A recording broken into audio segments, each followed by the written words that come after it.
नमस्कार, हरियाणा फोकस देख रहे सभी दर्शकों का मैं राजविंदर कौर स्वागत करती हूं। आप देख रहे हैं हरियाणा के खास समाचार।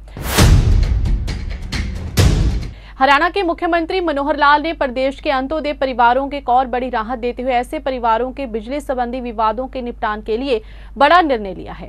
1 लाख रुपए वार्षिक आय वाले अंत्योदय परिवारों जो डिफॉल्ट हो गए हैं या जिन पर जुर्माना लगाया गया या उनके बिजली के कनेक्शन कट गए हैं, ऐसे परिवारों पर किसी प्रकार का जुर्माना नहीं लगेगा, इसे माफ कर दिया गया है। मुख्यमंत्री मनोहर लाल ने चंडीगढ़ में बिजली विभाग के अधिकारियों की बुलाई गई बैठक की अध्यक्षता की।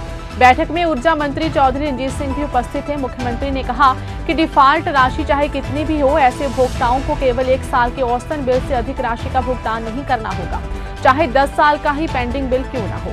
150 यूनिट प्रति माह की औसत से उपभोक्ताओं को अधिकतम 3600 रुपए का ही भुगतान करना होगा। इस राशि में से 25% राशि का अग्रिम भुगतान करने पर उनका कनेक्शन दोबारा जोड़ दिया जाएगा। उन्होंने कहा कि पानी व बिजली लोगों को मूलभूत अधिकार है, इसलिए नागरिकों की सुविधा के लिए नियमित कॉलोनियों जिनमें पहले बिजली कनेक्शन नहीं दिए जाते थे, उनमें भी बिजली कनेक्शन देने का निर्णय लिया गया है।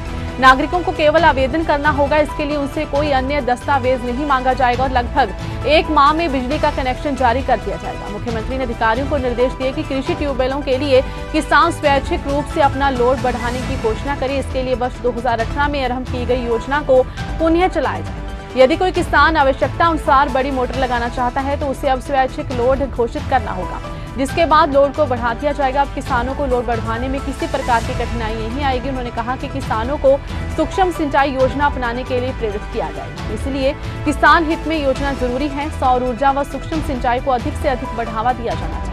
उन्होंने कहा कि नए कनेक्शन जारी करने के लिए कॉल सेंटर या हेल्पलाइन नंबर की व्यवस्था की जानी चाहिए। जैसे ही उपभोक्ता कनेक्शन के लिए आवेदन करता है, उसके मोबाइल पर संदेश जाना चाहिए कि किस दिन उसे कनेक्शन व मीटर मिलेगा। मुख्यमंत्री ने कहा कि अधिक से अधिक उपभोक्ताओं की बिजली संबंधी शिकायतों के समाधान के लिए बिजली पंचायतों का आयोजन किया जाना चाहिए। बिजली बिलों में त्रुटियों व अन्य शिकायतों का समाधान किया जाना चाहिए।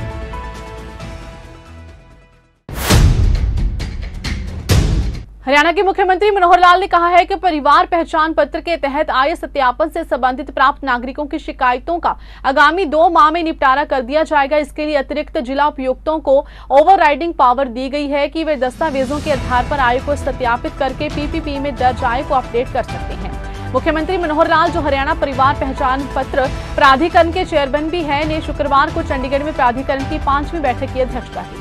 उन्होंने अधिकारियों को निर्देश दिए कि पीपीपी से संबंधित डाटा अपडेशन के लिए अतिरिक्त जिला उपायुक्त सहित संबंधित हितधारकों की एक संयुक्त ट्रेनिंग कराई जाए, ताकि डाटा अपडेशन का कार्य जल्द से जल्द पूरा किया जा सके। बैठक में बताया गया कि राज्य में अब तक 67 लाख से अधिक परिवार पीपीपी के साथ पंजीकृत हैं और सत्यापन, सुधार, मौजूद शिकायत निवारण आदि की प्रक्रिया को आसान बनाने के लिए विभिन्न विकल्प बनाए गए हैं, ताकि आवेदक को सरकारी योजनाओं का लाभ प्राप्त करने में किसी भी प्रकार की असुविधा का सामना न करना पड़े।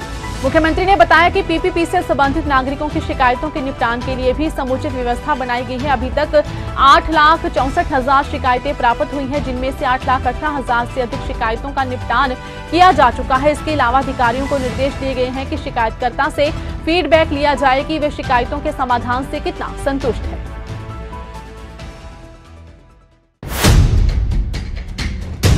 मुख्यमंत्री मनोहर लाल ने मॉडल टाउन स्थित गुरुद्वारा श्री गुरु रामदास सिंह सभा में माथा टेकर सभी के कल्याण के लिए अरदास करते हुए कहा कि गुरुओं के द्वारा बताया गया मार्ग और उनकी शिक्षाएं जन कल्याण व लोगों की भलाई करने वाली रही हैं। हमें भाईचारा बनाकर ऊंच नीच का भेदभाव बिठाकर समाज की सेवा करनी चाहिए। इस मौके पर सभा की ओर से उन्हें सिरोपा व स्मृति चिन्ह देकर सम्मानित किया गया। मुख्यमंत्री ने इस दौरान गुरुद्वारे में हरियाणा गुरुद्वारा प्रबंधक और कमेटी के साथ चर्चा भी की। इस मौके पर उनके साथ सांसद संजय भाटिया, शहरी विधायक प्रमोद विजय, मेयर अवनीत कौर तथा अन्य सदस्य उपस्थित रहे।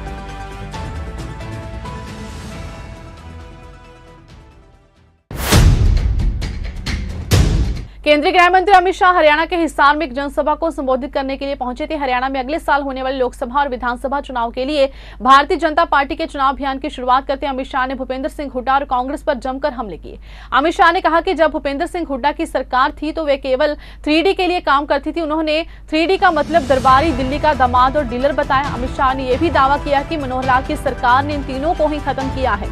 मनोहर लाल ने केंद्र में बीजेपी के नेतृत्व वाली सरकार के 9 साल के कार्यकाल के साथ पिछली कांग्रेस सरकार के 10 साल के कार्यकाल की तुलना करते हुए कहा कि कांग्रेस के शासन में 12 लाख करोड़ का भ्रष्टाचार हुआ, लेकिन विपक्ष मोदी सरकार पर भ्रष्टाचार का एक भी आरोप नहीं लग सकता।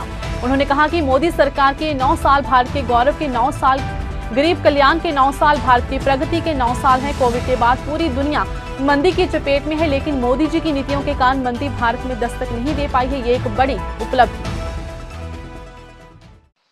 कल मुझे प्रसन्नता हुई जब अमित भाई शाह उन्होंने कहा कि हरियाणा में 3 डी चलते थे। इस 3 डी में एक तो यहाँ दरबारी लोग ये शासन किया करते थे, एक यहाँ डीलरों की भरमार होती थी।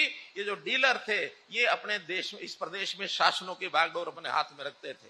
और उन्होंने कहा दिल्ली के दामाद को जो स्फोट होती थी, 3 डी, तीनों डी का जो असर है वो हमने समाप्त कर दिया मित्रों, हमने समाप्त कर दिया।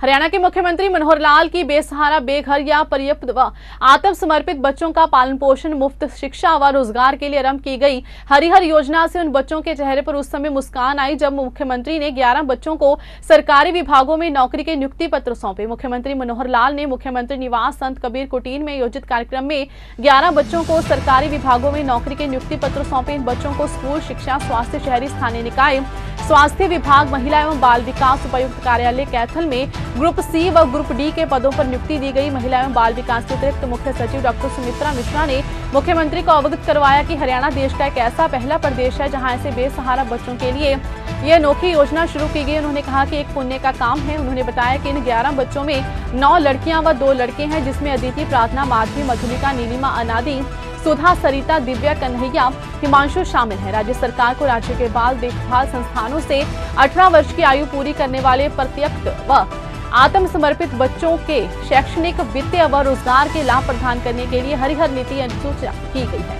नीति के तहत 5 वर्ष की आयु से पहले प्रत्यक्ष व 1 वर्ष की आयु से पहले आत्मसमर्पित किए गए पात्र बच्चों लाभ प्रदान किए जा रहे हैं। तकनीकी शिक्षा, कौशल विकास और औद्योगिक प्रशिक्षण सहित मुफ्त स्कूल और उच्च शिक्षा और 25 वर्ष की आयु तक या शादी तक देखभाल, पुनर्वास और वित्तीय सहायता या शादी जो भी पहले अनुकंपा के आधार पर उन प्रत्यक्ष व समर्पित बच्चों को नौकरी, जिन्हें 5 वर्ष की आयु से पहले और 1 वर्ष की आयु से पहले बाल देखभाल संस्थानों में भर्ती करवाया गया था और जिन्होंने बाल देखभाल संस्थानों में रहते हुए 18 वर्ष की आयु पूरी कर ली हो और जिनके पास आवश्यक शैक्षणिक योग्यता है, उनकी नियुक्ति पत्र जारी की गए।